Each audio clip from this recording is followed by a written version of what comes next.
झालेच पाहिजे एपीए जिंदाबाद एपीए जिंदाबाद हमारी यूनियन आवाज दो। मी राजेंद्र गडवी, उपाध्यक्ष bank of Maharashtra employees union Kolhapur. आज बँक ऑफ महाराष्ट्रमध्ये कर्मचारी अत्यंत अल्प प्रमाणात आहेत। कर्मचाऱ्यांचा तुटवडा आहे। 2500च्या आसपास शाखा आहेत बँकेच्या, त्यामध्ये जवळपास 800 शाखेमध्ये शिपाईच नाही आहे, 300 शाखांमध्ये आज क्लार्क नाही आहे, 1200 शाखा या केवळ एका क्लार्कवर काम करीत आहेत। अशा परिस्थितीत आणि सफाई कर्मचाऱ्याचे पद बँकेने रद्द केले आहे। अशा परिस्थितीत बँकेमध्ये ताबडतोब क्लार्क, शिपाई आणि सफाई कर्मचारी यांची भरती सुरू केली पाहिजे।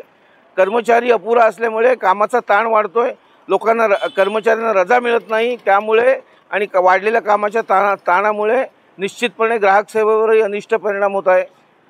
त्याचप्रमाणे उच्च न्यायालयाने संघटनेचं प्रतिनिधित्व कोणी करावं याबाबत उच्च न्यायालयाने दिलेल्या निर्णयाची अंमलबजावणी देखील बँक आज 6 महिने झाले तरी करत नाही आहे। संघटनांची जबरदस्तीने ताब्यात घेतलेली कार्यालये बँक आज परत करत नाही आहे। या देशव्यापी संप टळावा यासाठी चीफ लेबर कमिशनरने वाटाघाटीच्या 3 फेऱ्या केल्या, परंतु बँकेने आपलं आडमुठे धोरण सोडलं नाही, अजिबात लवचिकता दाखवली नाही। त्यामुळे आजचा हा संप अटळ बनलेला आहे। नोकर भरती हा या प्रमुख मागणीसाठी आजचा हा संप आहे। देशभरामध्ये हा संप आम्ही पूर्णतः यशस्वी केलेला आहे। रत्नागिरी जिल्ह्यामध्येही हा संप आम्ही पूर्णतः यशस्वी केलेला आहे।